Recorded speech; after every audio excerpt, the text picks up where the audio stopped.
تخيل ان حياتك كلها تتحول لسلاح ضدك، ابوك، اختك، وحتى لحظة ميلادك. ده اللي عمله كريس جيريكو عشان يحطم سي ام بانك قبل راس المنيا 28. لكن السؤال، مين فعلا اثبت ان هو الافضل في العالم؟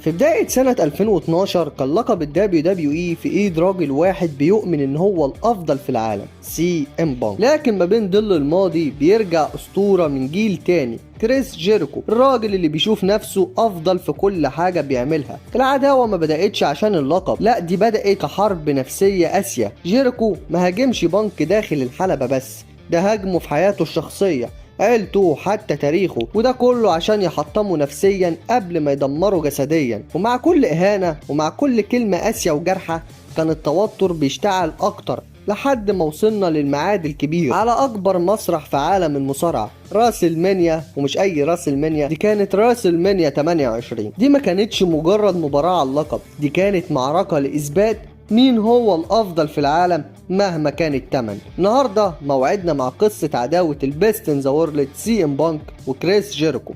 عداوة كانت جامدة جدا من بدايتها لنهايتها، ولكن عشان نبدأ في الحكاية دي مع بعض لازم نشوف البداية اللي مهدت طريق العداوة ديت. بعد ما سي ام بانك عمل الانفجار الكبير في 2011 في ماني ان ذا بانك وفاز على جون سينا وخد لقب ال WWE في وسط جمهوره وبلده وكل حاجة عملها، بانك بقى ايقونة جديدة للجماهير، بقى بيقدم نفسه ان هو البيست ان ذا وورلد وكل الناس شايفاه المنقذ من عصر سينا المكرر. في نفس الوقت كريس جيريكو كان غايب لفترة طويلة جدا لحد ما رجع في عرض الرو في بداية 2012 بطريقة غريبة جدا.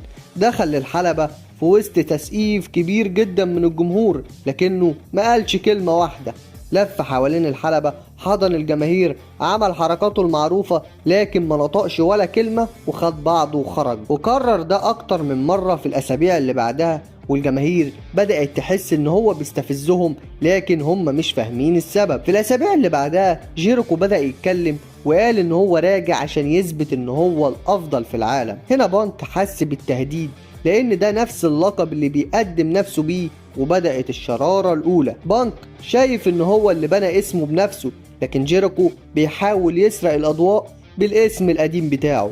جيريكو بدأ يلعب على الحتة الشخصية، قال لبانك انت مش أول واحد يقول إن هو الأفضل في العالم، أنا كنت الأفضل قبل ما انت أصلا تدخل ال WWE. وبدأ يلمح إن بانك ما يستحقش اللقب ده وإن هو النسخة المكررة لجيريكو. لكن جيريكو ما اكتفاش بكده، في الأسبوع اللي بعده كشف أسرار شخصية عن بانك، زي مثلا إن أبوه كان مدمن كحول وأخته مدمنة مخدرات، وهو نفسه بيعيش تحت ضغط عشان خايف من إن هو يبقى زيهم. جيريكو كان عايز يكسر بانك نفسيا قبل ما يواجهه في الحلبة، وده كان تصعيد ذكي لأنه مش بس بيهاجمه كبطل، ده كان بيهاجمه كإنسان. طب إيه حكاية الكحول ديت؟ هل هي حقيقة ولا اختراع من جيريكو؟ حكاية الكحول كانت عبارة عن فخ. واحدة من أقوى لحظات التمهيد للعداوة ديت كانت لما جيريكو جاب إزاز الكحول في عرض الرو ودلقها على راس بانك وقال له أنا هخليك تشرب وهكسر مبدأك الستريت ايدج وهبهدلك قدام العالم كله. وبانك وقتها كان بيغلي، لكن حاول يمسك نفسه عشان ما يتوقفش أو يخسر اللقب قبل راس المنيا، وده كان جزء مهم جدا فهمنا منه إزاي العداوة بينهم بدأت. تعالوا بقى نروح لتفاصيل العداوة نفسها ونشوف إيه اللي حصل بالظبط.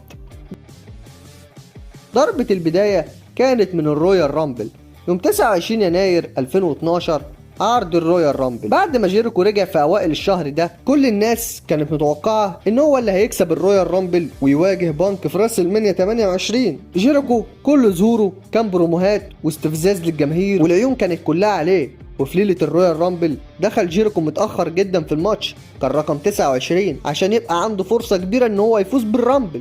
وبعدها رحلة للنهاية المثيرة. الرامبل وصل لآخر 3 مصارعين، شيماس، كريس جيريكو، راندي أورتن، اللي هو أول واحد تم إقصائه من الثلاثة. وبقى فاضل عندنا شيماس وجيريكو، والجمهور كله كان متحمس، وجيريكو بيحاول يستخدم أسلوبه المخادع ويهرب من الحركات الكبيرة ويحاول يوقع شيماس بأي طريقة. وفي لحظات قرب جدا ان هو يكسب، مسك شيماس من الحبل وحاول يشيله، لكن شيماس كان اسد زي ما بيقولوا. وفي الاخر شيماس قدر يضرب جيريكو بالبروي كيك وعلى الحبل ووقعه بره، وفاز شيماس بالرامبل. الهزيمة ديت كانت اول صب للبنزين على النار بينه وبين بانك. ليه؟ لان جيريكو حس ان مكانه الطبيعي كان هيبقى في المين ايفنت ضد بانك في راس المانيا، لكن الفرصة ضاعت فقرر يهاجم بانك بطريقة تانية من خلال العروض الاسبوعية. ومن هنا بدأ يركز اكتر على بانك ان هو سرق لقب الافضل في العالم منه بدل ما الطريق يجي عن طريق الرامبل.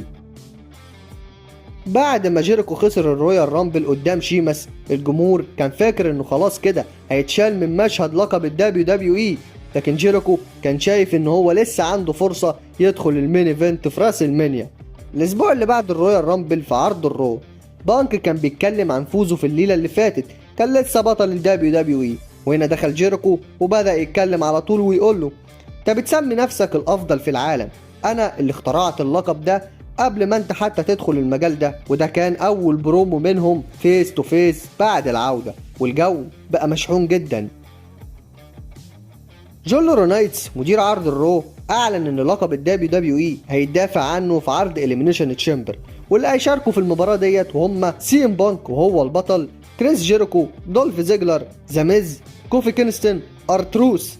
جيريكو شاف ان دي فرصته انه يخطف اللقب قبل راس المانيا ويثبت للعالم كله ان هو الافضل فعلا، ويحجز مكان في الحدث الرئيسي للمانيا. الاسابيع اللي قبل التشامبر جيريكو ركز على لعبته النفسيه، كان بيقول للجمهور ان بانك هو مجرد نسخه كوبي منه، بيحكي عن ان كل حاجه عملها بانك هو اللي بدأها زمان، وابتدى يلمح حاجات شخصيه مش بس بالقوه اللي هيكشفها بعد التشامبر. وفي عرض الرو اللي قبل التشامبر على طول عملوا جاونتلت ماتش لتحديد مين هيدخل التشامبر اخر واحد. بانك وجيريكو اتقابلوا في اخر الماتش، بانك كان عامل جي تي اس على ذا ميز، لكن جيريكو خطف التثبيت وفاز وخد افضليه الدخول الاخير في التشامبر، وده كان جزء من خطته عشان يخلي بانك يتعب بدنيا وياخد اللقب بسهوله.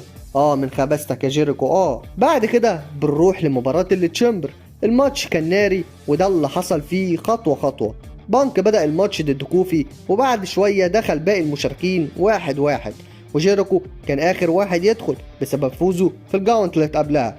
جيريكو لعب بذكاء، كان بيتفادى اي مواجهه طويله مع بانك وبيستهدف المصارعين التانيين عشان يوفر طاقته. بانك ضرب جيريكو على باب التشامبر، وده خلاه يتخبط خبطه جامده جدا ادت لاصابته. الاصابه كانت قويه جدا لدرجه ان الحكام فتحوا الباب وطلعوا جيريكو من الماتش، وكده اتشال من غير ما يتثبت.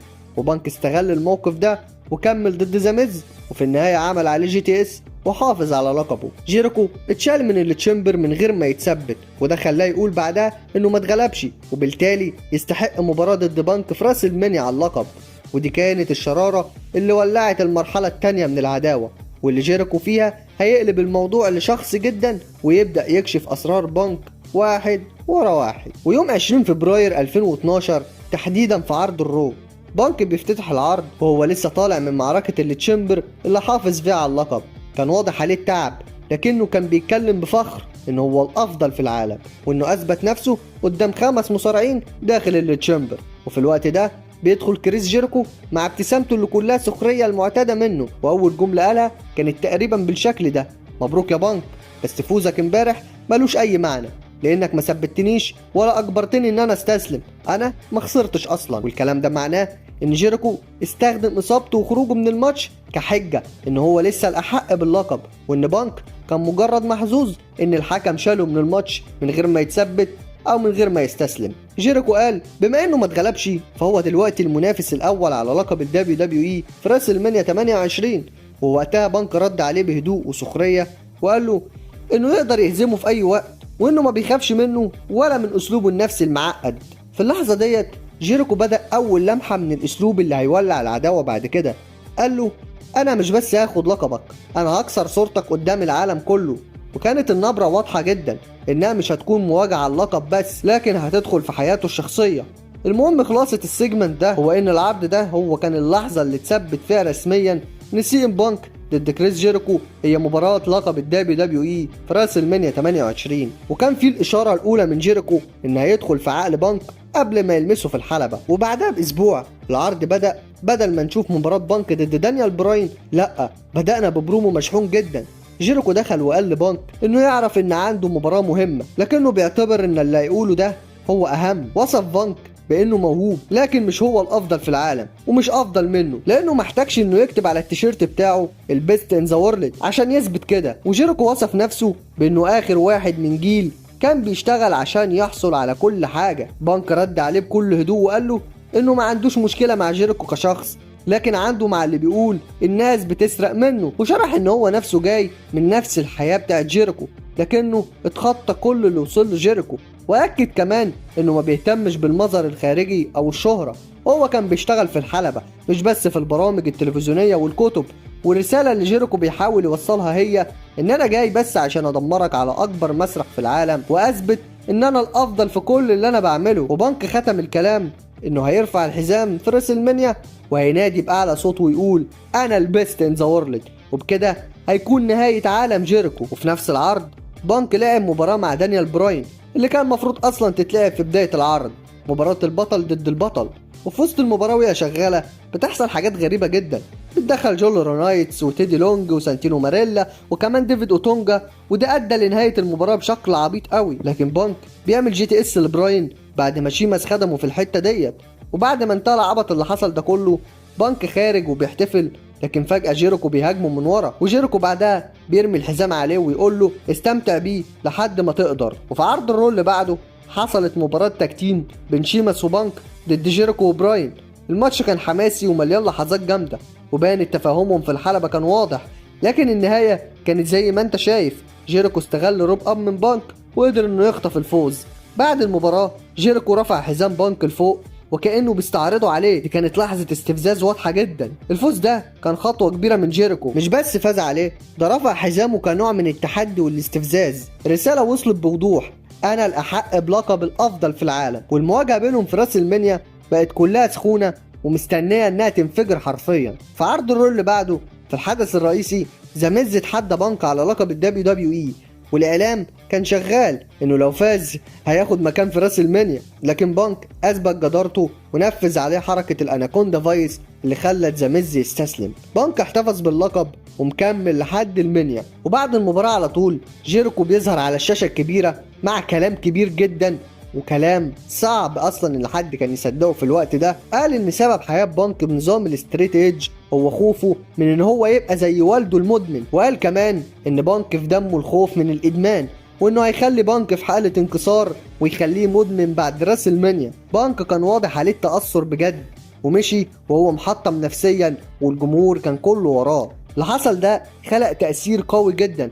عندك مثلا موقع بليشر ريبورت قال ان التوتر اللي ظهر في بانك ده بعد كلام جيريكو كان اداء درامي متقن، والجمهور كله بقى بيتعاطف معاه، كأن جيريكو ضربه في مشاعره وبهدله نفسيا، يعني اكنه بيقول له انا اهو جاهز استقبلك بكل سرور وبكل قوه في راسل مانيا. ولكن الاسبوع اللي بعده سي ام بانك بيفتتح العرض وكان واضح عليه الغضب بعد الاسبوع اللي فات، وبدأ يتكلم على طول عن جيريكو، وقال ان هو مش موجود في المبنى ده، وان سكوت جيريكو ده بيكشف عن مستواه كإنسان وخصم.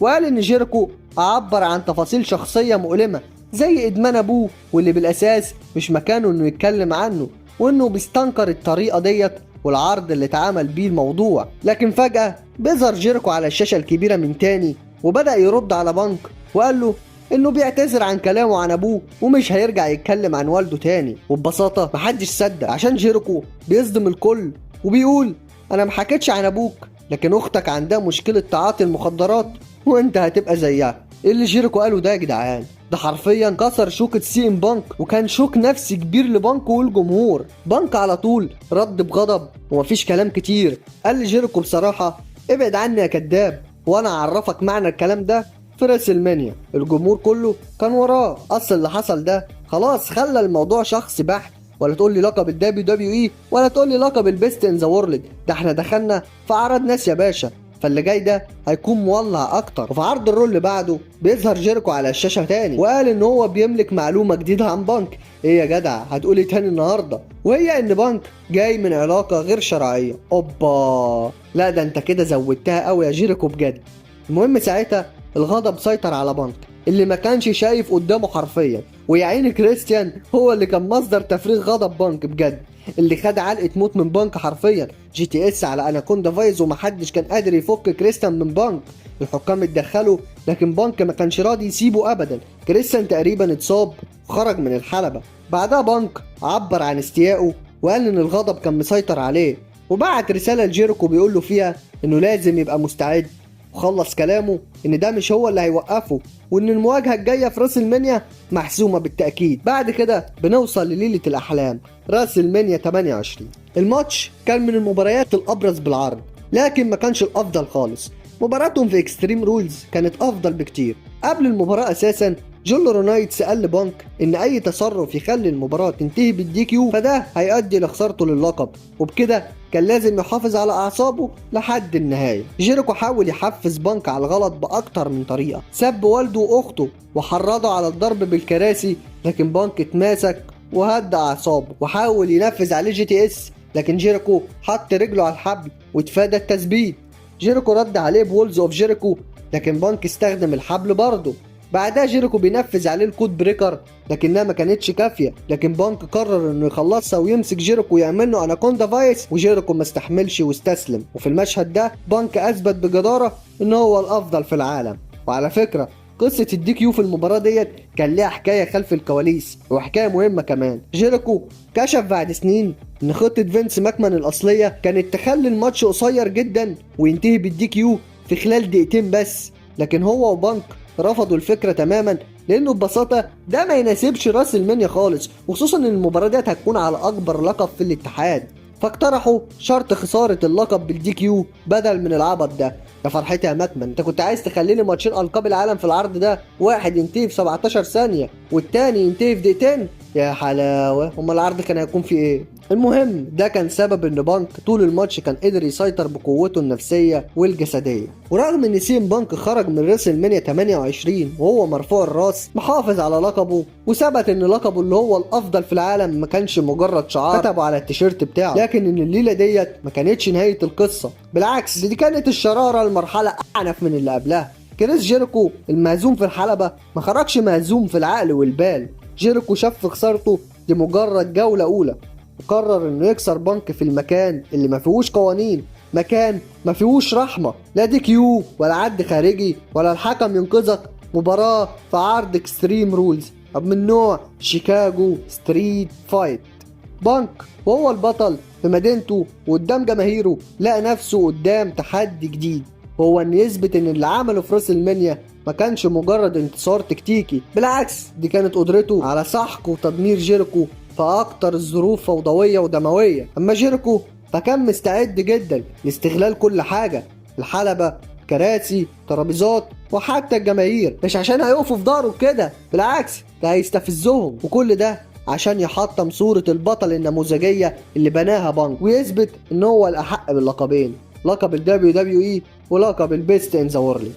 وبكده تكون انتهت ليلة راسل مانيا 28، مش بإسدال الستار لأ، لكن بفتح باب جديد على صراع شخصي أكتر عنف من اللي قبله، ويتحول السؤال من مين هو الأفضل في العالم لمين هيبقى واقف على حياة بعد ما ينار كل حاجة حواليه. وبس كده بيكون انتهى الجزء الأول من عداوة كريس جيريكو وسي ام بانك، والصراع لسه مكمل في مسقط رأس سي ام بانك اكستريم رولز ان شيكاغو إلينوي. وبس كده متنساش تعمل لايك للفيديو وتشترك في القناة وتفعل زر الجرس على أولى وكل عشان يوصلك كل جديد. وبس كده خلص الكلام، وأحلى سلام.